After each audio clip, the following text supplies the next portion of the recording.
Now then, welcome back to the racing room after a 10-day hiatus, and consequently we have an action-packed show to get through. It's Ronan Groom here with the lads, Harry Stewart Moore, Anthony Kaminskis and Tony Calvin, to take you through a list of topics longer than your average IHRB Stewart's report on Thurles on a Thursday.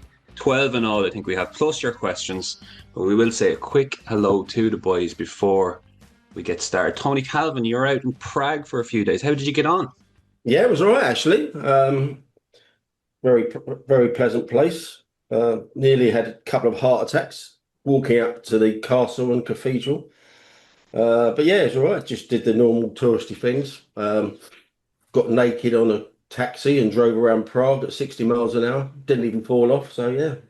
That gets you the CEO gig at N10 these days. So It sounds like Dickie Henderson coming out with Ascot there after John Bond getting the business done in the Clarence house. I didn't see it. Was he all tearful? Was he? He was sobbing uncontrollably after with joy. Yeah, it was a sight to see. It was up in the sand. He was absolutely loving it. And why not? I suppose it was an excellent race to watch, even though it was probably another subpar Grade 1 for the John Bond. But we'll come on to that, I suppose. Lads, AK, all good? Nice weekend? good weekend. Middle child's 5th birthday. I have a bit of a throat infection. Some people listening to this podcast will be glad to hear. And yeah, just the usual kids. Didn't see any racing, bar the John Bond race actually, because I had a small bet on John Bond to finish in the first two. That's 6-5. So that was my only interest of the weekend, horse racing wise. You were able to enjoy the last 50 yards then. Happy yeah, I wasn't enjoying the mile previous, I'd say, but yeah, it's all good. Are you all good with yourself? Yes, all good. I had a few bets, but didn't actually manage to watch any racing at all this weekend, and yeah, too much work on, sadly. But yeah, all very well, thanks, Ronan. Very good, very good. Before we get into the topic, I will mention a few comments from last week because Tony Calvin's made me do it.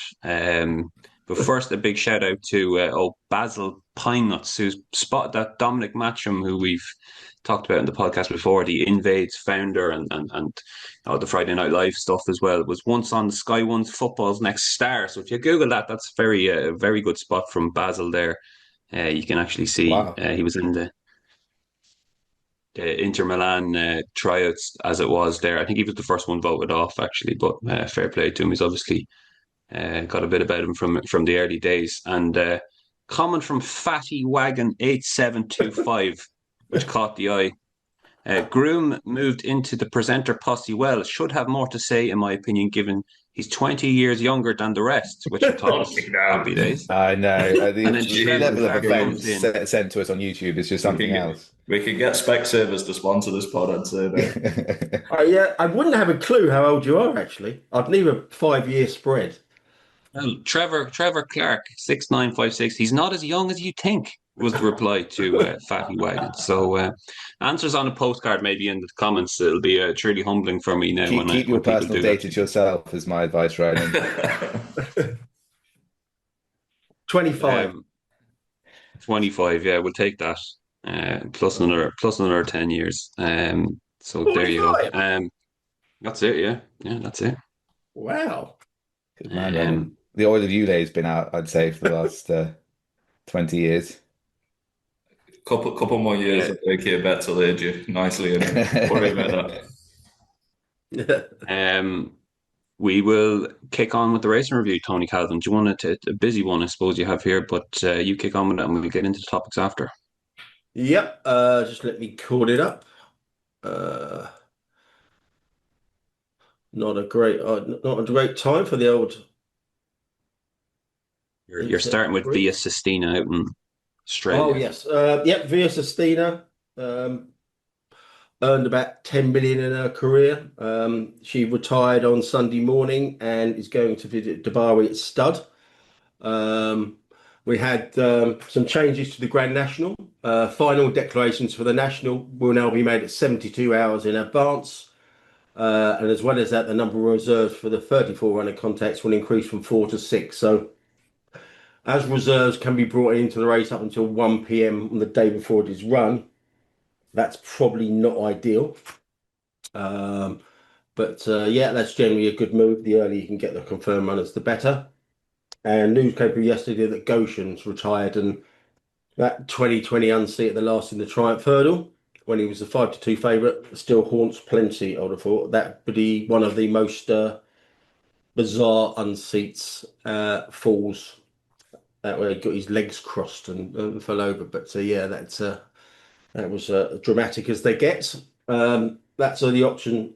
That's the stuff off the track. On the track, we had the well-back Mighty Park on Thursday, beating stablemate in a Fairy House 2 mile maiden hurdle. A bit of a joke of a race, but not a joke of a performance, as made all for a 38 length win. It's a half brother to Mike Bites, won on Rules debut, and given a very lofty racing post rating of 144. So now the guessing game starts to where he will go, if at all, to Cheltenham. A Friday, I didn't watch any of these races live, but it seems like Conti has become the latest skeleton handicap plot after a third at Windsor, his fifth hurdling start. So now he's eligible for all the handicaps at the festival. The rest of the Windsor card on Friday looked fairly underwhelming, small field stuff with no questions asked, and Potter's Charm winning the bigger races on that card. On to Saturday, a very busy day's worth of racing, some notable performances. Massive eye catch the time before. Winston Jr. opened his account over hurdles in the juvenile hurdle at Ascot. Betty made all in the Grade 2 Mares hurdle for Ben Clark. It's always good to the lesser trainer, well, the smaller trainers get a big pot, so that's good for him. And the aforementioned John Bon traded at 50 in running after on the process of winning a hard to assess 4-runner Clarence House chase. It was effectively a 2-runner race, as Ela Tate Thompson ran no kind of race and took a very tired full 2 out. Racing collectively held its breath there while the kind of screens went up, but he got up. He got up a bit gingerly, but hopefully he'll be okay. Gidley Park was beaten after 3 fences there, so Champion Chase is wide open again outside of Marine National, and that one isn't bomb proof. So the race was also notable for James Bowen riding John Bon. It was meant to be Harry Cobden. We'll get onto that in a moment. But Cobden's out for the foreseeable future after a fall from Neon Moon. So hopefully it's days rather than weeks for Cobden. The wow performance of the weekend was Old Park Star. Wildly impressive in the Rossington Main at Haydock, now 5-2 favourite for the Supreme, and that could be coming under pressure. Apparently Imperial Saint, who was 33 on 33s on Thursday morning, that landed a punt in a 6-runner Peter Marsh, in which the 12-year-old Rule Pagai finished last of 6, continuing his probable decline, and the really poor form of Alicia Williams this season. Over in Ireland, Slade Steele was beaten by 16 chance joystick in a beginner's chase at Navan. And quickly rounding off on Sunday, Salva won a rescheduled 50 grand Grade 2 novices chase at Windsor. Protectorat won the Fleur de Lis, and Willie Mullins had a good day at Thurles, won the Grade 2s with Jay DeGruzzi at 7s on. Appreciate it. Short price favourite as well as winning with Albert Bartlett Hopeful Espresso Milan earlier on in the card. So that is the racing review on the track. This one, Tony. We start off with the topics, and we will discuss a positive story for the annual racecourse attendance figure in Britain tops 5 million for the first time since 2019. So attendance figures for British racing in 2025 were a cause for optimism for everyone in our sport, according to BHA Chief Exec Brant Dunshee, after more than 5 million people went racing for the first time since 2019, as well as a 4.8% increase on 2024 in the total number of people going racing to just over 5 million. The average attendance across the 1427 fixtures in 2025 jumped by 3.6% to 3526. The data supplied by the Levy Board and analysed by the Racecourse Association also demonstrated a significant upturn in spectator levels at British tracks over the festive period, with 331,000 people going racing last month alone, an increase of 8.6% on 2024. AK, the going is certainly good here, and I know we've sneered about that, and possibly it'd be a stretch to suggest that is the factor here. But you can't really be negative on this sort of a story. You can. I knew that was coming. I listen. I'm all for positive stories and listen, fair play. But I think known for it. The huge caveat with this is they've changed the way they count how many people come through the door in the last year. And what I would like to see is what that number would have been at the old method. We've seen it in the anti-gamblers debate where facts get mixed up with opinion. For me, it's just similar here. I think it's great. I think we definitely saw increased attendances over Christmas. I think that's great. What I would like to see is what that number is under the old methodology, before we all start crowing about that amazing number. But that seems to be the game these days. It's not improving the actual. It's improving the perception of the actual. I'm always more interested in the actual. And can you flesh that out? AK, can you flesh out what the change in methodology was? I wasn't aware of that. Is the way they counted?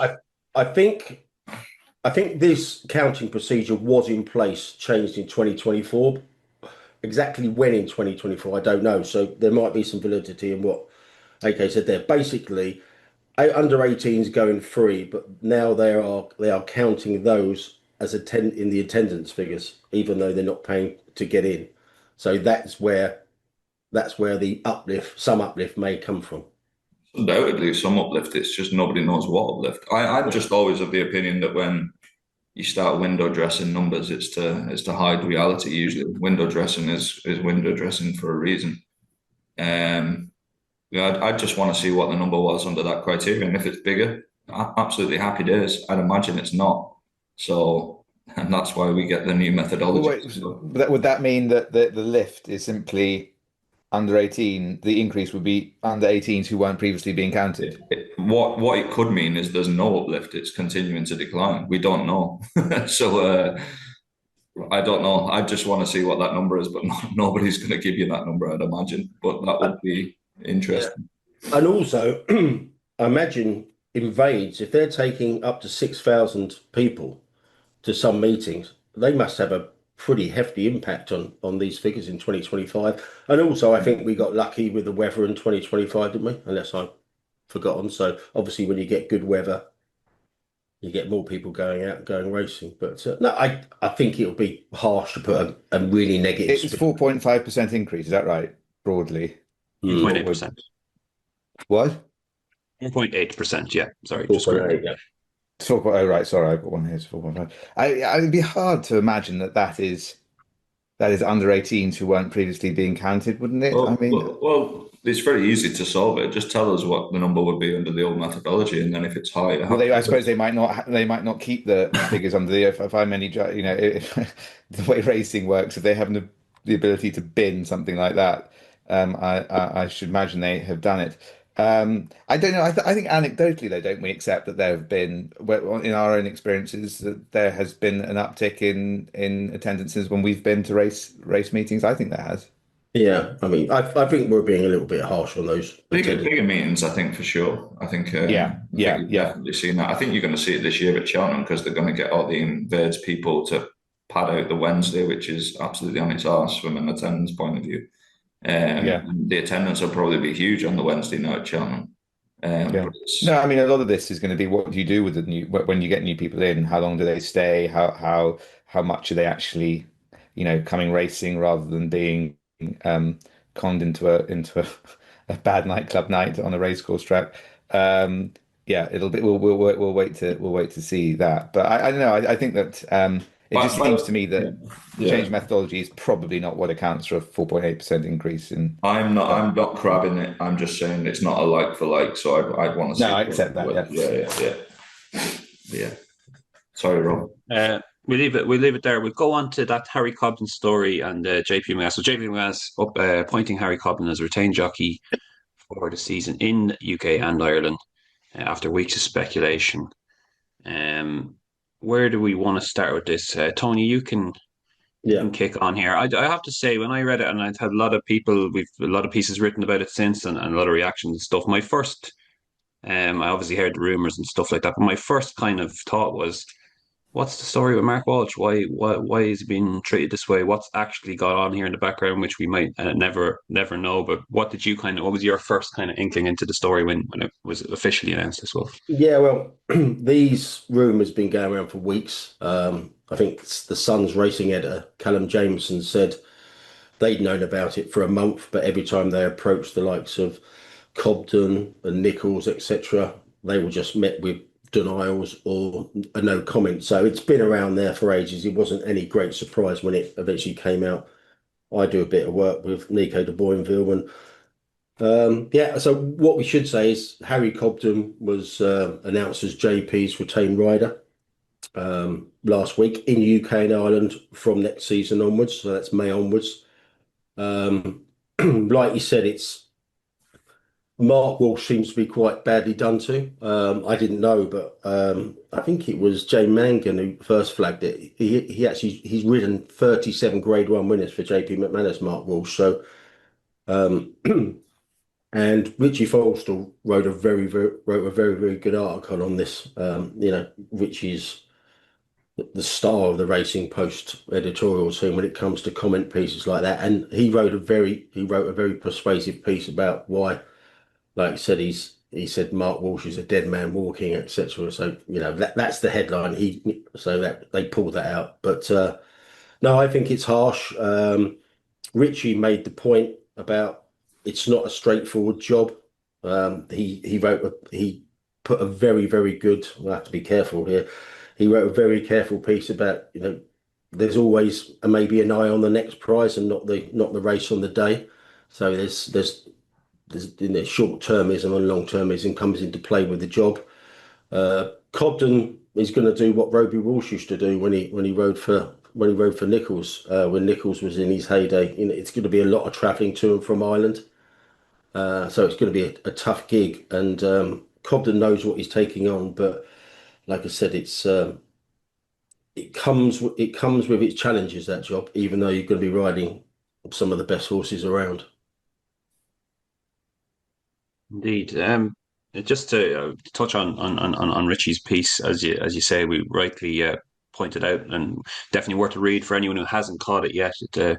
Richie obviously have his finger on the pulse, close to Irish racing. So for him to write that piece kind of gives you a very good insight. I don't think he'd be writing that if he didn't have a fair idea what was actually going on in the background. And it was notably retweeted by Mark Walsh's, I don't know if it's his wife or girlfriend, Katie Young, on X as well, which kind of is also a bit insightful as well. AK, what did you kind of make of this story and the kind of treatment of Mark Walsh and obviously Harry Cobden taking on the job as well? I don't really have huge opinions on it. There's probably some amount of stuff going on in the background that we're just not aware of, and everybody involved in this seems to be unbelievably tight-lipped. We still don't really know. But I think we've heard when Matt Walsh is being interviewed that he's not being asked about it, is he? He's obviously specifying that he's not talking about this on camera and stuff. So it's just a huge guessing game. Can't imagine what's going on. Don't understand what has gone on. Cobden probably an upgrade. From a jockey perspective, you'd probably say. That's the perception anyway. Hard that now. Do you not? I think it's a very unique job. Yes, it is. Yeah, and also, I get that. I get that, and we can all dance around that if we like. But yeah, I don't know. I think that's probably might be the perception with some people. Yeah, I have no real huge opinion on it either way, and you probably just wish Mr. Walsh well, I suppose. I know before Harry comes in, what I would say is Cobden has got very limited experience of Irish tracks, and what we've seen when Colin Keane took the judgment job, when he came over here, he found it difficult riding on tracks he wasn't overly familiar with. So it's going to be a steep learning curve for Cobden. Obviously, he's ridden at most of the tracks, but not on a daily basis, and maybe not on some of the lesser tracks in Ireland. And what I would say about Richie's piece, he was very brave because everyone wants to keep the likes of JP Moranis and Frank Berry on side, so it was quite a brave article in that respect. Mm. I mean, I don't Harry? have anything to. I don't really have anything to add on this one, Ronan. I think the others have done that really. Okay. You can take the next one we're going to talk about. Another jockey, Frankie Dettori, is unable to pay £765,000 tax debt following liquidation of his company. So the Racing Post reported the following: no money is expected to be available to creditors from the liquidation of Frankie Dettori's companies, leaving the taxpayer out of pocket with more than £750,000. Dettori, 55, revealed in March last year that he'd been made bankrupt by HM Revenue and Customs as a consequence of unpaid tax resulting from his involvement in a tax avoidance scheme. Three-time champion flat jockey in Britain had sought to maintain his anonymity during a court case with HMRC, but he was unmasked in December 2024, after which he said he had been working hard to unravel the mess that I have been put in by a financial advisor. In an update to the liquidation of Frankie Dettori Limited and Newmarket Activities Limited published on Companies House on Wednesday, it was outlined that there were no funds to repay the debts. The sum owed to HMRC as of October 20th last year was £765,000, with a further £6,391 due to a car leasing company, including the liquidator's fees. The amount owed was £888,799. Harry, you can kick us off here.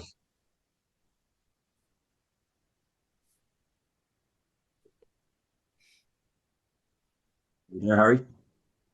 I'm here. Sorry, Ronan, can you hear me? Yeah. Sorry, yeah, we lost you there for a second. Yes, this is the obviously the story of Frankie Dettori's bankruptcy, which continues. He's supposed to be discharged in March, I think, which would be a year from the bankruptcy. It looks like that might the creditors are allowed to apply for that to be extended, and that might well happen in this instance. The Telegraph are running a story suggesting that HMRC are concerned that that the companies were involved in the avoidance of tax. Now, it's hard to know exactly what that means, but it's rather more serious, I think, once you have suggestions like that, because of course that brings into the prospect, the potential, only the potential. We don't know what's going on here of criminal offences. Now, I think perhaps what's most surprising about this to many people are the sums involved. They're not huge, and perhaps that is a bit of a surprising element to it. Although there do appear to be two companies that both owe many hundreds of thousands, but it's not one of these ones where they've gone down to sort of 5 million quid. I wonder about the wisdom of it probably wasn't his fault, but that Netflix documentary in America about American racing. The first episode was Frankie and his wife on a sort of super yacht, pretty much on their own, flying around the place, looking like Hollywood royalty, and I'm sure that was all done by the production company. But you wonder whether that's a terribly sensible approach to just having been declared bankrupt with creditors sniffing around. I just go back to the extraordinary person who was responsible for this scheme. The Telegraph do a good write-up of him. They call him the soft porn baron who developed alleged tax avoidance scheme. He is described by tax policy associates as probably the UK's most notorious tax avoidance scheme promoter, who moved into soft pornography, bought various lads mags and I think porn mags by the looks of things, surrounded himself with women he called his honey bunnies, and so he became the owner of Lads magazine, Loaded, Mayfair, and Men Only. And then he himself decided to do the sort of porn equivalent of bankruptcy. He went into therapy for sex addiction, and then he somehow ended up selling tax planning. And this is the chap, sadly, who not Frankie Dettori is not the only person to do it. Who these people decided to take tax advice from. He utterly extraordinary. This has been, from a PR point of view, this has been horrifically badly handled from day one. Because if you remember, the story started with, and you referred to it, Ronan, an application by Frankie Dettori to stop his name being mentioned in his own case, which was bizarrely allowed at first instance, and then I think on appeal the court just said, well, obviously you've got to be named. There's no reason for you not to be named in a tax case. So basically, everything that can have been done to kind of highlight this and make it seem really quite grubby has happened. We'll see what happens. I do think that the suggestion that HMRC may be looking into potential criminal offences or certainly tax avoidance is a new direction for this story. And just on that, Harry, we'll I'm just writing down potential podcast titles here. Is it Honey Bunnies or Bunny Honeys? It's Honey Bunnies. Honey Bunnies. Yeah, yeah. I think that he's moved on though from Honey Bunnies into he's big in tax now. But he's anyway. It's. I suspect we haven't heard the end of this, and I suspect that his bank.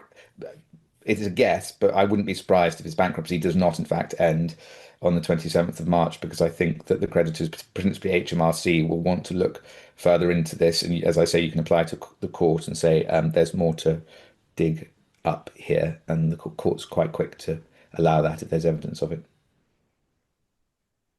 Okay, we'll see how that develops. We'll probably be talking about it again, I'm sure. We move on to our next topic, which was liquidation papers that reveal Alice Haynes' training business had debts of more than for more than £500,000. And just read you out the background to this story, lads. So the extent of the financial woes that forced Alice Haynes to quit training have been laid bare after papers filed for the liquidation of her business revealed debts in excess of £500,000. Details of Haynes's debt at time she ceased training are laid out in the liquidation papers filed with Companies House on December 8, with £233,000 owed to HMRC, the sole secured creditor on the list. That means that the tax office will be at the head of the list to recover some of the money owed when and any existing assets are sold off to the liquidator. A total of 49 individuals, organisations and companies were left being owed money at the point of liquidation, including sales houses, vets, feed suppliers, transporters and utility companies. The biggest creditor behind HMRC was Tattersall's, owed £108,000 at the time of the business going into liquidation, with £38,000 owed to Goffs as well. Among the individually listed lots bought at Tattersall's was a 58,000 guineas purchased Rogue Romance acquired by Avenue Bloodstock for Haynes, the Bloodstock agency, among another of the creditors listed in the document. Laid bare here, really, aka the I guess the stresses and stuff that were on Alice at the time she had to call it quits, I suppose. And it's you'd wonder how any trainer gets through it with all the costs involved. Yeah, I think 49 individuals, organisations and companies, I think that's the line you used there. So quite a lot of people affected by it. Someone made the point, I think it might have been Tony, that just the amount of credit bouncing around in horse racing, be it sales houses, who wouldn't extend, who when I bought a horse, absolutely chased me like a hooer very, very quickly for payment. I always think feed suppliers and vets and transports and stuff, there's probably so much margin in feed suppliers stuff because the amount of people that do go to the wall, I suppose. Not an ideal situation. I think just generally, I'm always a big fan of people giving stuff a go. I think I put something on Twitter about it in the week. I'm always a much bigger fan of people that have a go at something and fail rather than people that just sit out and comment on people that are having a go. But yeah, it's obviously not an ideal situation, and the amount of money involved is obviously quite substantial. They're in excess of 500k. You just wonder how many other trainers are in this situation, but still carrying on, I suppose. Yeah, as we mentioned before when we covered this, she was quite a relatively successful trainer in her sphere. So it just underlines the precarious nature of training, and if you get one bad payer or several bad payers, etc., then it could just bust your kind of like your business plan, can't it? And I think it's fair to say it sounds like some of the figures we quoted there in the Racing Post piece are disputed, but the overall picture is one of kind of like for the grace of God could go several other trainers who operate at that lowlier level. So yeah, a sad story, but I imagine it won't be the last one. Indeed. We'll move on to the next point, lads, and this is Michael Dugher stepping down. Michael Dugher stepping down as a chair of gambling industry body, the Betting and Gaming Council, with immediate effect, and he's set to take up a new position at global adversary firm Brunswick to head its UK public affairs practice. So we're just asking some of the praise for Michael this week warranted. In particular, I just have a quote here from the uh, Betting and Gaming Council Chief Executive Grania Hurst described Dugher's contribution as exceptional. She said, from the outside, he brought clarity of purpose, a trusted standing with policymakers and regulators, and a steadfast commitment to championing a responsible and well-regulated betting and gaming industry. Ian Proctor, Flutter's chairman for the UK and Ireland, said Dugher's experience and judgment had been invaluable in supporting constructive engagement with both government and the Gambling Commission. Do you share those sentiments, AK, or how are you feeling about Michael Dugher's tenure? I probably have to be quite guarded a little bit in what I say here. We're members of the BGC since last year, so we joined the BGC last year. I think we're bookmaker number 99 in the BGC. So there's about 100 bookmakers in the organisation. We'd obviously be tiny as a percentage of whatever GGR in relation to people. In that, for everyone I've encountered at the BGC is unbelievably good, professional. The stuff that I on my firm go to them and seek advice on certain things. And they've always been very responsive, very quick. To say we're such a small part of it, like absolutely, we're nothing essentially in that organisation. Very, very helpful, always around the stuff that might bore people. The regulation stuff is kind of, I'm not asking them what price Rob Cross should be in his darts match today or whatever. But it's the nitty gritty of the legalities of stuff. They're very, very helpful in that regard, and everybody's unbelievably professional. Probably approach wise, probably chalk and cheese. Grania's, from what I've seen, I've never spoke to either of them, to be honest with you, but Grania, from what is quite softly spoken, probably I'd imagine slightly different to Michael Dugher. But I think just overall, results wise, and I see those comments there, Ian Proctor, Flutter Entertainment's chairman, experience and judgment, invaluable, constructive engagement. I think all the engagement has been constructive, but at the end of the day, I just think it's a results business, and gambling has gone in the legalized gambling market. It's not standing still; it's going backwards. And constructive engagement is fine. I'm probably not the best at it with the way I deliver things. I probably deliver things probably in the same manner as Michael Dugher, to be honest with you. But it's a results business at the end of the day, and I just don't think that communication of second order consequences has been fully understood. Whether it was ever intended to be understood by the other sides as another point as well. But yeah, my summary of it is just everyone we've dealt with there is very impressive, and I have nothing but good experiences personally in the small amount of deep communications we've had with the BGC. But it's hard not to think as well that during the last few years that we haven't really progressed, and we've probably gone backwards. whether that's they bear some responsibility for that, or whether it's just governments unwilling to listen, bearing to the other side is probably for other people to comment on, maybe. I think Tony, do you want to come in on this? Sorry, you know. No, go on, Harry. No. All I was going to say is I think that there is quite a lot of frustration in the industry, including at the big players, about the way that the BGC handled the recent kind of policy and tax issues.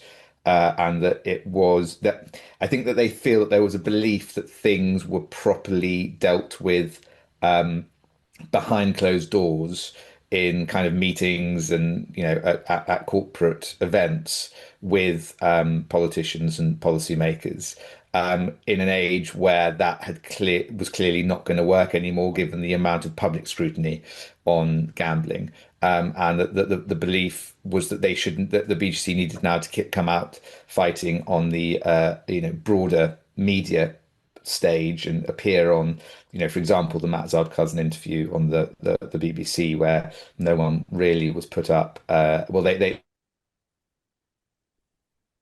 whose name I can't remember, the surname I can't remember for the moment, who is from the punters group. But no one from the BGC or anyone sort of, trained by the BGC appeared, things like that. And I think that, but they would come on and sort of get into fights with people in horse racing, which seemed to be utterly pointless. While no doubt Rafe Beckett was hugely irritating in some of the things he said to people in gambling, there was no need for them to do that at the expense of appearing, anywhere else. And I think there is quite a lot of frustration and hope that will change. But there's not a huge sign of them coming out swinging in the aftermath of the budget. I mean, I think the statement they made immediately after it was, "This is a disaster," rather than "This is what we need to do and this is what that needs to happen next." And it was all just a little bit. It seemed a little bit powerless, really. Yeah, nothing much more to add here. I mean, he seemed to unravel on X, and from what I can see, he failed in his main task, and that was in the budget. The budgets that's right at the far end of the scale of how bad that could have gone for bookmaking and horse racing. It's as bad as close to as bad as it gets. Which is what. I think also when you employ someone who has got as much political experience as he has, you perhaps expect him to be a little bit less sledgehammery in his approach to these matters. I think getting into quite slightly snide arguments with people on X and things like that was not really what I think people were expecting from him. They were perhaps expecting a slightly smoother operator, really. Yeah. Let's talk about Constitution Hill, lads, who could potentially make his flat debut at Suttle's Friday Night Live card. This being on his road or his preparation for a potential return to the Cheltenham Festival. And it could be on February 20th on the Friday Night Live series we discussed on previous podcasts. What do we think of this, Tony Calvin? I don't understand the logic here. You go to a race at Southall where you think it's a 4-year-old plus race. I imagine there won't be much serious opposition there. And you win a flat race, and it doesn't take away the main story about you jumping.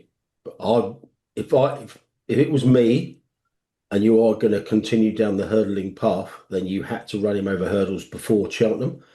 The worst case scenario is the horse doesn't have a race and then goes into the white hot, field of a champion hurdle. With his hurdling untested, you can do as much schooling at home as you want. But can you imagine if he wins his flat race and they say, yeah, the horse is great, etc., etc.? It doesn't answer the main question. So for me, I don't get the logic of going for a flat race and not a hurdle race before the Cheltenham Festival. If indeed they have any intention of going to Cheltenham. I tend to agree. I think it's is it something like that if he takes a liking to it, because essentially this is just a racecourse gallop. And, they could do the same. They could achieve the same thing on a racecourse gallop. But is it potentially that if he shows a liking to it, hacks up or something? I know he'd probably be against nothing. That it gives them some sort of inkling that they could go down, explore the flat further. And I just think, I think they're just so under pressure with the Cheltenham thing that this could give them an out, that they could go down the flat route instead.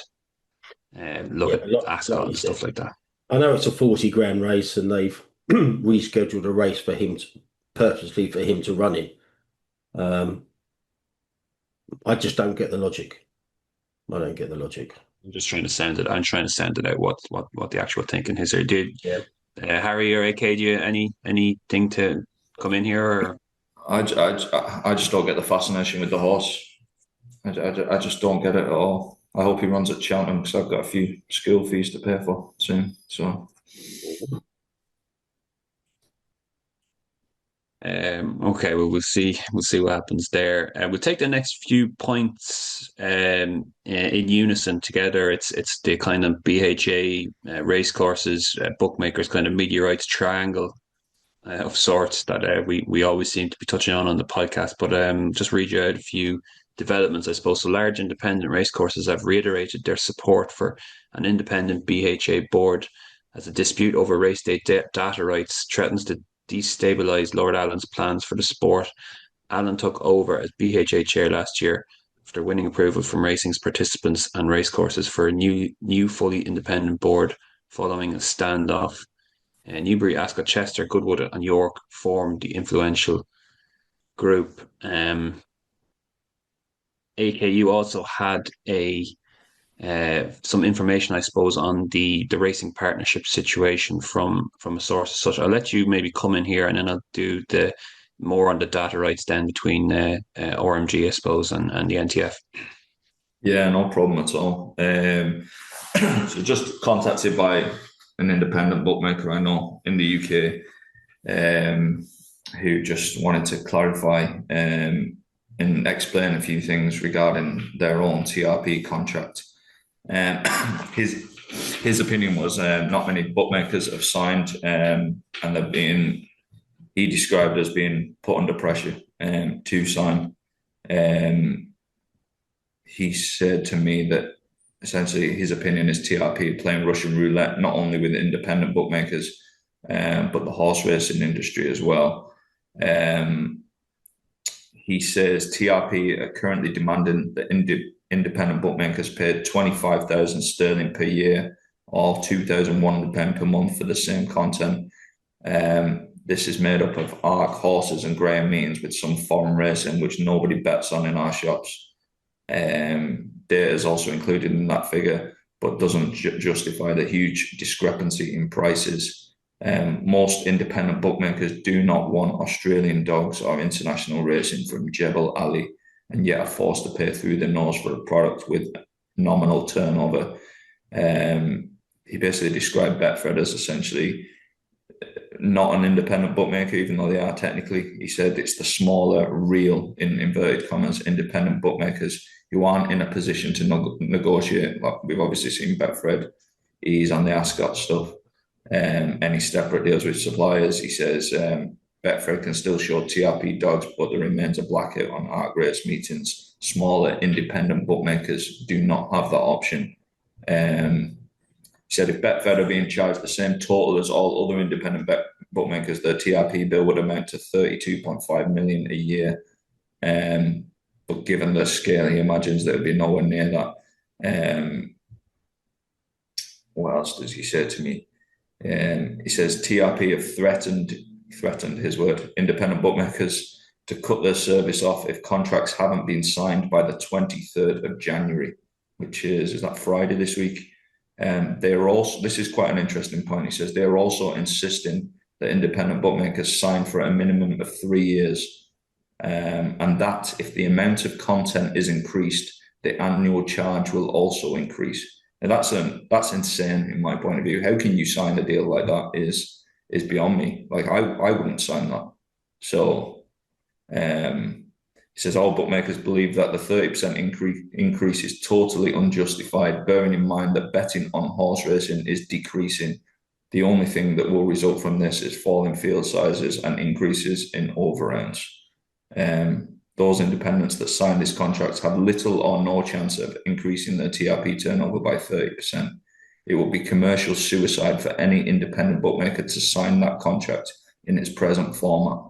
Those bookmakers that survive the imminent cull of betting shops will simply be subsidizing the shop closures for ARC and TRP. That's pretty strong, but it's also insane.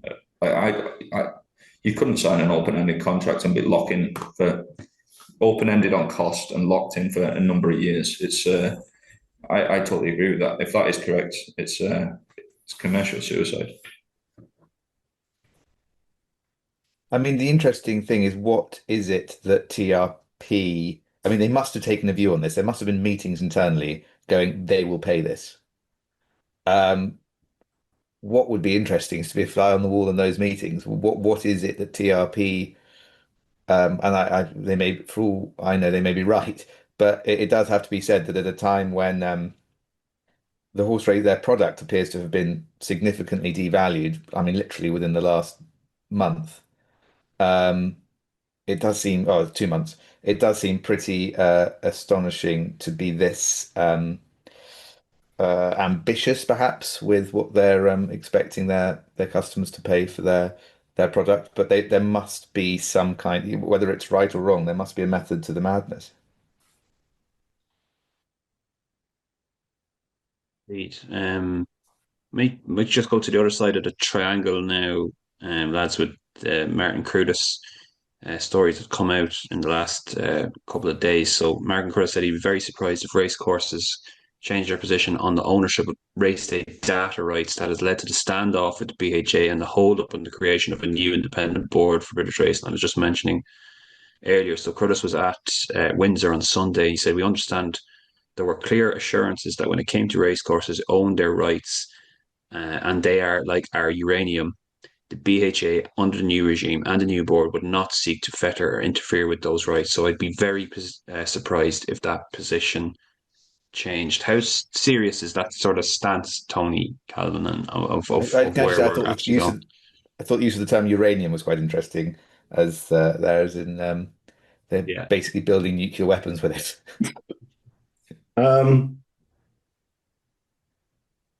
Given the intransigence from the racecourses and ARC, etc., you can only just see Lord Alan walking here, can't you? What Nick Luck said about 10 days ago, you could see him going within 2 months. Nothing in that article in the Racing Post today or last night would lead me to kind of like deviate from Nick's assertion there. If the racecourses will not move and they will not ratify an independent board, then Alan is. There's been some miscommunication here, surely, hasn't there? Because you've got one side saying we thought that you were going to hand over media rights and we'd get the independent board, and then you've got the other side saying we agreed to an independent board on the basis that you wouldn't come anywhere near our media rights. That seems a fairly extraordinary to have got to that position in 6 months. Well, given that he delayed by months taking up the to job, get this to get those assurances. Yeah, and the whole thing. And it just sounds like they haven't got the assurances, and he took the job anyway. Or he thought he had them, or yeah. But Can I put something out there, Harry? This might be absolute nonsense now, but it usually is. But I'm just off the top of my head here. When you hear about all these appointments like Michael Dugher, BGC, you hear Lord Allen, and I don't know the reality of it, but you hear this, they have these political connections, he's best pals with this one, and that might influence things. At what point can it become like the independent regulator in football? Just like, at what point can these actual government people do something that's useful and just come over the top of this?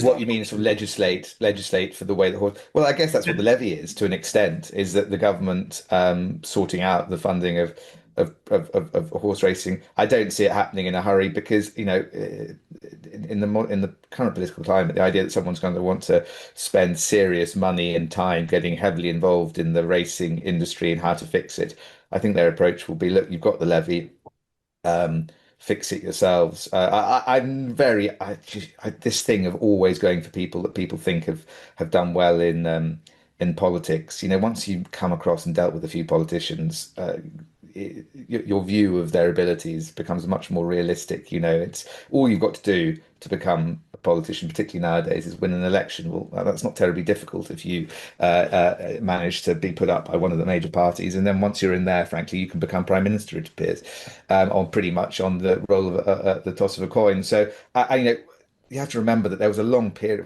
quite a long period, where people were saying that Matt Hancock was the right person to take over the BHA because of his political connections. You know, it's just that stuff's bonkers. You've got to get people in who've got commercial experience. I'd be very people talk about Lord Allen, but I think he was I think he was made I can't remember this off the top of my head. Maybe was he part of I think he was a Gordon Brown guy, you know, and while Gordon Brown is making a resurgence certainly in gambling policy, it's child poverty that he's solving, Harry. Yes, exactly. So solving child poverty. Yeah. I'm not sure that's going to work, but just sort of stepping back from that, the horrible feeling you have at the moment is that it's same old with Lord Allen. I think, you know, you and I spoke, AK, perhaps 8-9 months ago, saying, isn't it great that someone's actually throwing their weight around and saying, I'm not going to join? If you put the Jim Crack speech together with the fact that they still don't have a CEO, the fact that Brad Dunshire is now saying he wants to be CEO, but we had understood him to have ideas of his own. When you put into this stuff with both sides, one day a week, or is it a month? I can't remember. But it's a week, I think. And then when you throw it also into the mix that the whole deal upon which he appears to have agreed to join seems to be very differently interpreted by people. It does seem that we're back in the treacle, really. Yeah. Well, certainly there's a danger of it. I agree.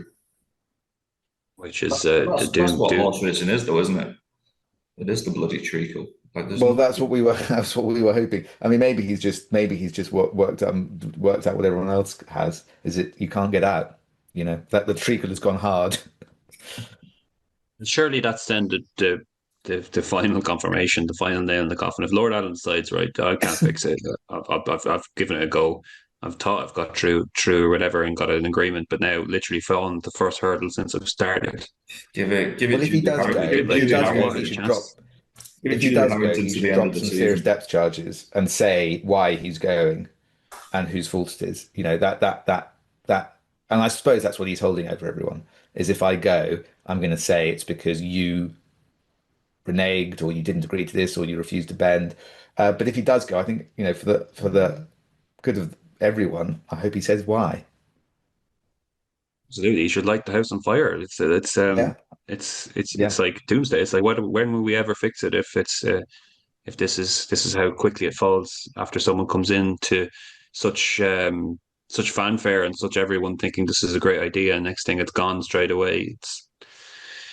Anyway, we'll move on, gents. Just another quick story, I suppose, on the racecourse side, or kind of the trainers side of things, and media rights and stuff. So a new deal has been struck from the National Trainers Federation and the Racecourse Media Group that will provide broadcasters with greater access to trainers in return for additional promotion and a financial contribution. The partnership comes a year after trainers aligned to the Professional Racing Association threatened to refuse media engagements unless they started to receive payments similar to those made to the Professional Jockeys Association. So essentially, the trainers are going to receive a financial contribution for giving more access to RMG on racecourses and stuff. Tony, do you want to come in quickly on that? Just very quickly, it read to me like remember when Flutter paid 1.5 million for Champions Full Gallop, with the underlying proviso that the trainers and the jockeys, etc., would be more forthcoming. If the trainers are going to get money for doing interviews, it's fine for them, but paying a trainer for an interview, and they're never really grilled in. They're going to tell you, no one's telling you the truth. And they never really ask any searching questions. So it seems to me that it's just a waste of money, isn't it? If a trainer does an interview, he's effectively advertising his business, and he wants that and a powder puff interview, and he wants to be paid for it as well. I'm surprised that they've agreed to it, but it's a waste of, it's in reality it's a waste of money, but it also shows you that there is money there as well. So I don't know in other sports if they get paid for interviews, etc. But it just wouldn't make, it's going to make no difference to betting turnover or public interest, in my opinion, increasing from what it is now. well, put it this way: if you're paying them money, they should expect their feet to be held to the fire a lot more than they are at the moment. Best of luck. Yeah. A couple of stories before we get quick stories before we get into questions. There was a story by Rob Harris, Sky News, saying that FIFA announces World Cup matches will be streamed on betting websites. I believe for the first time. So, AK, what did you make of this? Is this a big deal? When I read this, I assumed it would be outside of the regulated market, to be honest with you. I don't know. Would I pay for streaming of FIFA World Cup matches, even if it was relatively cheap, which it won't be? I think people are Have watching. I missed something here? Isn't it all free to air anyway? Yeah, I assume it's on the telly. Something? That's why I was thinking, like, people are going to watch it. If you give me the option to watch England on my TV at the time England are going to be playing in the All in a States, little box on your browser in the top right-hand corner. yeah, it's just like an absolute no-brainer. Like, it's this is for me. This is when we say bookmakers, we've just got to separate out the ones paying tax, I suppose, and the ones not.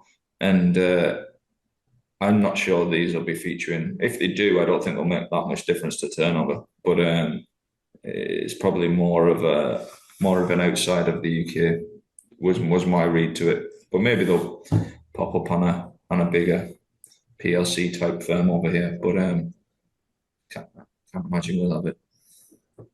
I suppose being able to play it in shops might be quite a good thing, is it? It's not open. Yeah. I don't know what time of the matches on. I think the matches are on in the late. Yeah. So I'm just trying to work out what the value is, but perhaps there's something we've missed, or I've missed. go to your Okay, favorite that's still open, or watch it on your TV. Yeah, most likely. Lads, I'm not sure. Did you catch the Ollie Bell, Tom Stanley discussion about just general discussion about gambles being landed on racing TV? And Tony, you sent through, which I saw myself on X, the reply, I suppose, from their colleague, their racing TV colleague, Alex Steedman. So basically, Ollie Bell and Tom Stanley were talking about the likes of Barney Curley gambles down the line and or down in previous times, and kind of lauding them, I suppose, and saying, kind of romanticizing them, I suppose. And Alex Steedman had replied in a tweet: every single Curly-esque duck egg no-show that precedes a punted revelation of form is stealing money from the punters and deceiving them in the process. There is a skill in that, but to celebrate it is as naive as it is stupid. It's a victory over punters, not the bookies. Tony, do you want to come in there on that? I was surprised that Tom said Ollie didn't really say much in the clipped up version on X, but I'm surprised Tom was saying most people kind of like applaud these kind of curly gambles from nowhere. Now, no one's doubting that there is a specific talent in getting horses ridiculously well handicapped, especially if you're doing it, 4 horses on the same day like a curly. I mean, you have to have a brilliant kind of like training acumen to do that. And a whole lot of luck to get them all on there on the same day. But I'm firmly in the Alex Steedman camp. Look, if you can't actually come to a conclusion about why that horse is going to win that race, you're talking about going off of 3 figures in its 8 previous runs, and all of a sudden it gets down to a mark of 52 and absolutely shits in and goes on a winning run. I can't see how that's good for racing, and I can't see how that's good for betting confidence. I'm I wouldn't have been a Curly fan, and I'm not a big fan of these gambles coming out of left field with with horses of no discernible talent suddenly sprouting wings. So no, I'd be very much in the Alex camp rather than the Tom Stanley camp. I think I'm with Tony on that one. There's a very good book on the curly. I think it's called The Coup or something, which is Yeah, about both the Yellow Sound one and then the later one. And yeah, I mean, when we talk about integrity, it doesn't just mean um, jockey stopping horses and substances that shouldn't be there. That the idea of integrity in any sport is that it's a fair test for all the participants. Now, there are obviously going to be issues with horses not being fit that no one can control and that kind of thing, or things happen in the race. But those are organic parts of horse racing. I think that it is an integrity issue when you have people who are aiming at races down the road, because of course it does have an impact on the races that firstly on the races that they are racing in before that, and then it also has an integrity impact on the race where the handbrake is let off. And this is a sport that has to be supported by people who like the puzzle of it and who enjoy trying to work out what's going to win. You're going to put people off horse racing, in my view, if you have horses coming out of nowhere, if you have horses not trying as hard as they perhaps ought to in races before that. And I think actually the most sort of troubling element of it is how, in terms of trying to get new people in, is how quick racing is to accept this as part of the game. That you'll quite often read in the preview of races that expect this horse, expect good things from a horse that's gone off at 100 to 1, 66 to 1, 250 to 1, and then goes off at evens. That, I mean, how do you explain that to a someone who's coming to racing for the first time? They would say that's cheating, wouldn't they? yeah. It's the really worrying thing is the terminology is becoming accepted even in the bigger events. How many times have you read a trainer in October, November saying, "Oh, we're going to one of the handicap, we're going for the Coral Cup, we're going to work backwards from that." That to me suggests that ignore the horse before it gets to Cheltenham off a Well, favourite. there's a fine line, isn't there? Because you get golfers that turn up at minor events and are clearly there to, try something new in their swing, and you get that in tennis a lot as well. As players will turn up and then they'll get knocked out in like round three of the, Croydon Open. But there is a fine line between kind of turning up legitimately to use it to an extent as part of a campaign. I think when it becomes a betting campaign, it's more problematic, which is what Barney Curly obviously is. But yeah, I think there is a line to be drawn there, and not a particularly easy line to draw there. I just think you just reap what you sow. I think it's the majority of racing is low grade handicaps with prize money not worth winning. It's sure, what do you expect? Mm. I think it's But kind the of number of people you see say, "How else do you expect the small trainers to make a living?" is very concerning on that front. it's slightly different. Just one of the consequences, I think, probably of affordability and other things, and more tighter, stringent stuff. The cost base of horse racing, one of the knock-on effects is the betting side of things. And even if today you were trying to do a curly thing, you probably can't even get the money into the account to No. even try. And I think the economics of the situation now, be it training costs, how many years in training you'd have one of those horses, plus even if you had them all lined up operationally tight, you actually can't get that. It's becoming a lot harder. But people always used to say it's hard to get money on, blah blah blah blah blah. It's the next person that does something similar to that should probably build a statue of them, I'd say, because I'm not sure how achievable it is going forward. Because any bet now, the liquidity has been wiped that much from horse racing, be it early prices and even multiples. It's you can't the economics of the situation is there's really no justification for paying 2 years training fees and for more than one horse, and the potential that you can win is minimal. You'd be making a And I loss. think that You'd be making a loss even if you pulled it off these days. Yeah, and I think that lack of money, as we talked about it a couple of weeks ago with welfare, is also a huge integrity risk because you increasingly encourage owners to get in, particularly at the bottom of the sport, because they think they're going to make money out of it by staging gambling coups, and certain trainers are known through rumor to be trainers who can pull that kind of thing off, and they go to those trainers and then they get upset because it doesn't work out quite as well as they thought it was going to. But I think the last thing you want is the bottom of the sport being flooded with people who think that they can make their money back and more by staging gambling coups. It has to be said, as AK says, affordability checks basically means those people probably couldn't do it anyway. But I also think as well, just the market and there's such lack of liquidity in the market these days that not only do you have to control information, which is as good as impossible unless you're absolutely unbelievably stringent with it. It doesn't even take bets to move prices now. It takes bet requests to move prices now. Like it's operationally as good as impossible to do something like that.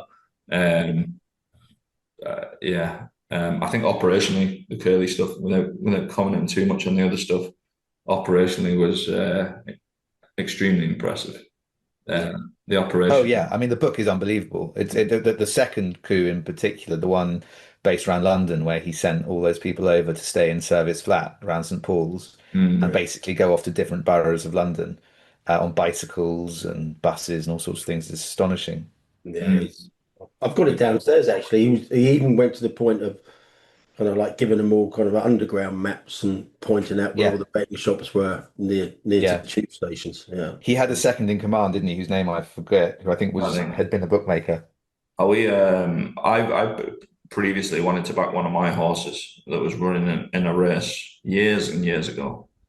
And one of the things we did is, again, when you're talking operationally getting around London, there's a lot of shops, but to get around it's bloody difficult. Um,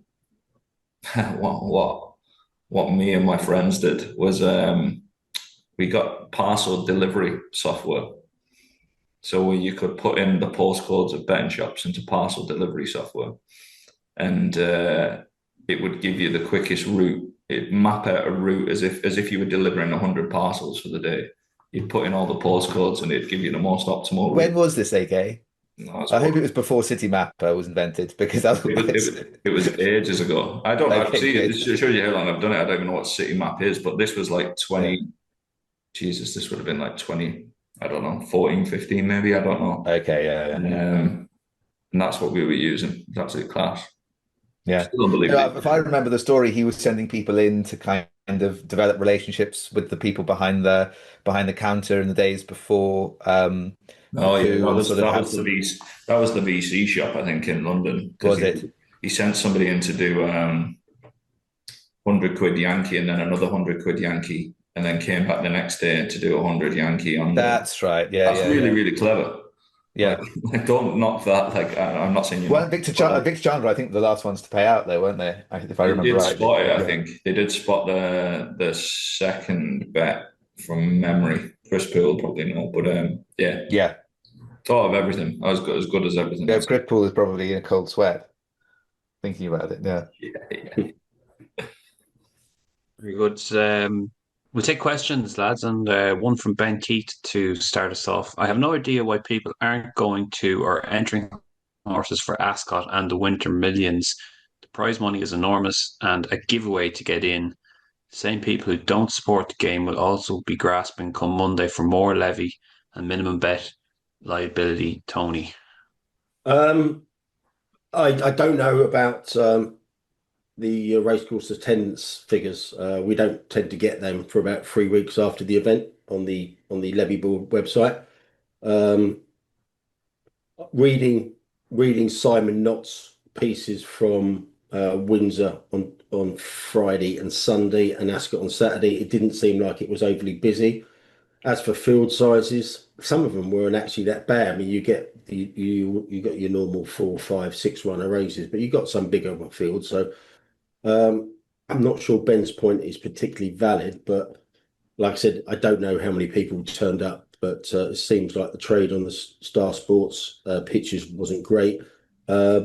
Racing did as much as possible to get people there. They offered a £40 ticket for a 3-day pass to Windsor twice and Ascot as well. But it's just that time of year where people haven't got that much money, and if the weather's not great and the field sizes aren't plentiful, then people just maybe give it a pass. But I didn't looking at it, I didn't think they were particularly bad fields, but there certainly weren't many runners. Sure. David Brown's asking, the BHA's fog rule only requires steers to see the final furlong or last fence. How is that credible when most of a race can be run in the fog that nobody can see? Shouldn't racing stop when over half the track is obscured for integrity, if nothing else, Harry? Yeah, so I've only managed to have a very, very quick look to see what that rule refers to. And I'm not saying it doesn't, it isn't correct, but I haven't been able to find it immediately. So with that caveat, when I say immediately, I spent sort of 10 minutes this morning. With that caveat, I think the answer to this is that if the authorities can't see the race the whole way around, then it is going to be called off absent some kind of mistake. And you have to remember that there is integrity footage, which is different to what you see on the screen. There are 6 different angles of the races. I would be gobsmacked from a welfare point of view, from safety of jockeys and horses point of view, particularly in jumps racing, and of course from an integrity point of view, if races were going off where the authorities couldn't see it the whole way around. That's not to say it's necessarily a brilliant spectacle if you're watching a cloud on TV for 3 minutes, but I don't think that's what's being seen internally. Sure. Stuart Acaster, I know it's a week ago now, but what would have been said if one of Dan Skelton's horses drifted so markedly pre-race in a grade run that then ran as it did, as St. Bacco did? So St. Bacco was Willie Munn's horse in the grade one at Naas the other week, ran quite poorly. Do you want to take that one, Tony? It's just the horse drifted from 5-2 to 9-2 on the show, which is quite marked. But then again, as we commonly say, the show price and the show movement is the only movement that really matters. It wasn't an enormous drift, and the horse obviously ran disappointingly. But you never hear people, come out and say, when you get drifters winning, which you often do. But no, it's a 5-2 to 9-2 on the show isn't remarkable, is it? An interesting case there, I suppose, when Townend was on that and Patrick Munns was on the other. I was listening to a few podcasts talk about that as well, but that was interesting in itself. Next question is from PLMCLF. Did the Ascot and Cheltenham Racecourse pitches sell, AK? Well, have you got an update there? Yeah, Ascot sold. I've sold Ascot. Oh, I'm delighted to have sold Ascot, to be honest with you. Ascot wasn't for me, to be frank. We were in the Royal Enclosure, and one of the interesting things about the Royal Enclosure is people wear name badges to tell you who they are. So as people were coming up to us at Ascot with Lord this, no Lord Allen, but Lord this and Lord that, and various different names, Sir this and Sir that. I was having a little Google to see who everyone was, and to give you some context on that pitch at Ascot. I had a lad. He's never been called a lad in his life, I'd say. Who was worth 4.2 billion, having a fiver each way with me and paying on the card, and I was nearly sick. So I nearly got sick. I was like, it's just not for me. This give me a lot of scaffolders and builders, and this just is not for me. So everyone was really polite there, but what I find is probably the same with tipping. The more money people have, the less they're likely to engage on speculative activities. So it wasn't my style, to be honest with you. Cheltenham didn't meet its reserve. One of the downsides with Cheltenham is the Wednesday, the fact that they invade a lot of their on the Wednesday, and they're actually in tats as well where our pitch is. That pitch actually isn't for sale now. We're going to keep that. Even if we got what we wanted for it, which we didn't, we wouldn't sell it now. So we're going to keep that pitch now. So yeah, Sodas got no more Hyperlie. Is Hyperlie the right word? Is that me or them? Can't remember. I think that's you. That's me, and I'll be with the Ikes at Cheltenham. It's much more my preference. I hope you're still going to go to your yearly trip to the Fat Duck, though. Not at all. Oh yeah. Oh God! Don't mention that again, please. It's Snail porridge. Snail porridge. Still stings that. See KFC this year. Eric Faraway, as an ardent follower of the RP Challenge, the Racecourse Challenge, I've noted the monthly average SP of the FAV fluctuates in line with its strike rate of around 37%. Despite no upward SR, the average SP has dropped from 2.6 in September and has now consistently been below 2.4. Why is this, I wonder? AK, any insight here? I'd imagine that's because there's a lot of uncompetitive racing and a lot of short price favourites just because of that. Nothing more, nothing less, I'd say. It's the average SP will be, of fabs will be dropping because racing's getting more uncompetitive. That's what I'd imagine. Also that and the margin as well is probably getting higher. But I'd imagine it's more to do with quite a few uncompetitive races this time of year. It's not a good thing anyway.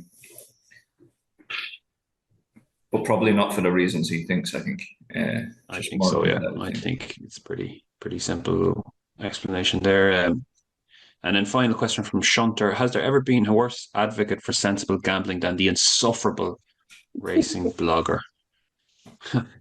Tony, do you want to come in first? Racing blogger, another appearance for him on the racing room.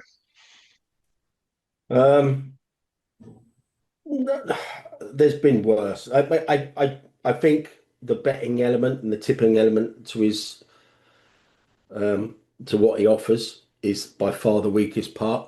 I don't know what he did in Australia really. I imagine we'd hope he'd come across as a lover of the sport and a lover of the horses rather than a kind of like a tipster type punter kind of thing, because obviously he wouldn't have known when he was asked from his elbow about Australian racing. But no, I think the betting side of him, the tipping side of him, is by far the weakest part of his game.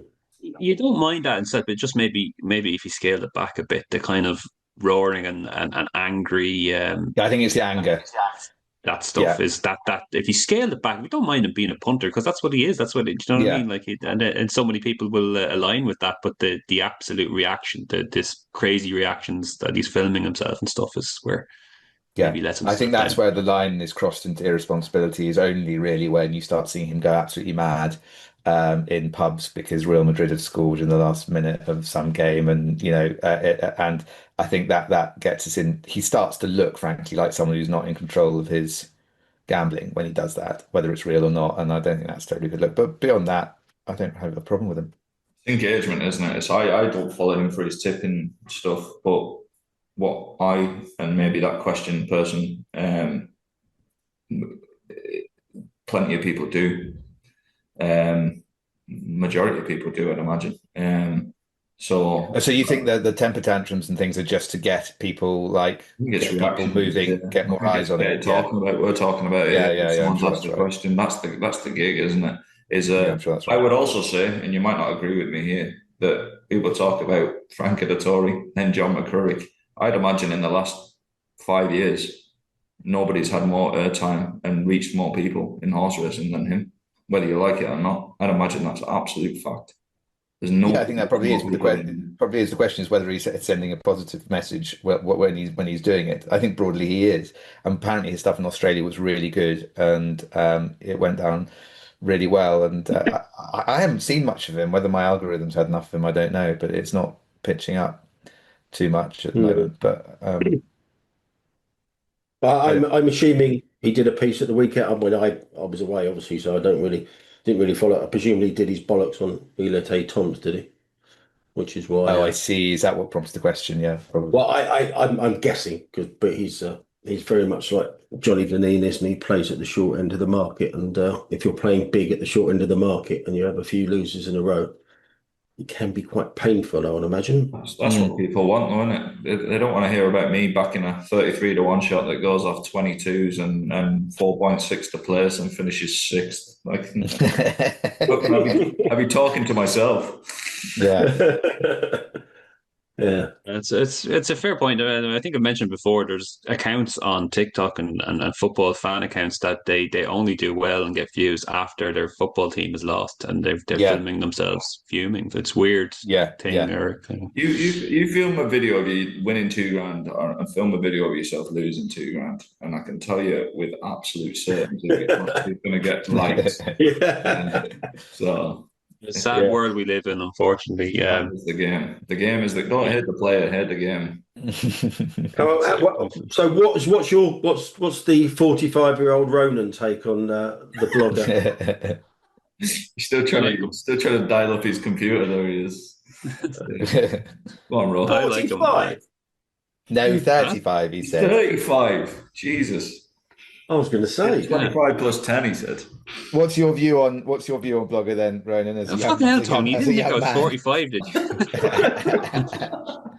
As I said on the running order, you look like the geezer from Adolescence, the 16-year-old who won the Golden Globe. So yeah, anything from 16. I'll slightly take that over Harry's comment that I looked like Sinead O'Connor last week. So what? That's because of the black background. No, I look like Sinead O'Connor. No, come on, you're not getting away with that. Come on. What's that? A racing blogger? Yeah. What do I think of the racing blogger? Is it? Yeah. Yes. Yeah.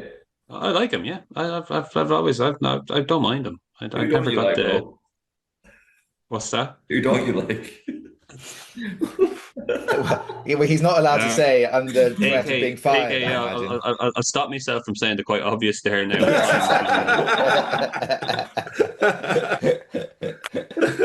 Recording stopped. Right, yeah, we better leave it there, lads. That'll do it for another week. We'll say the usual. If you're having a bet this week, do check out the AK Bets Big Prices tab. I use this as time when you're talking away there. I usually look at what's coming up this weekend. There's loads on there. I know there's loads on there, to be honest with you. So yeah, we got the usual football coming up, obviously, and NFL. Was up late night watching the divisional round games last night, and that's coming too. Don't talk to me about that. I hate that sport. And somebody gave me the Texans to bet, and I watched that match. How does anybody watch that sport? Does anybody like NFL on this pod? You must be excellent. I thought you were on the Broncos. Didn't you say you're on? You bet the Broncos? No, I know that as well. Yeah, on them as well. But they're busted as well, aren't they? I think. Well, they've got a chance. They're still alive, so. Well, your man obviously is injured, I guess. But, after that, I think. But worst sport ever. If it was on in the back garden, I'd close the curtains and call the guards. It's brutal. Rubbish. Oh, well. But we've got big prices on it if you like it, so come to the site. This is it. And obviously the Aussie Open as well. Going to be kicking off and getting into that this week. So the tennis, that is. But we'll leave it there. Gents, also left to say is thanks very much for the lads, their contributions. Thanks to you for your questions and for listening. And we will talk to you again. Who knows? This time next Friday, this time next Monday, we'll see. Cheers.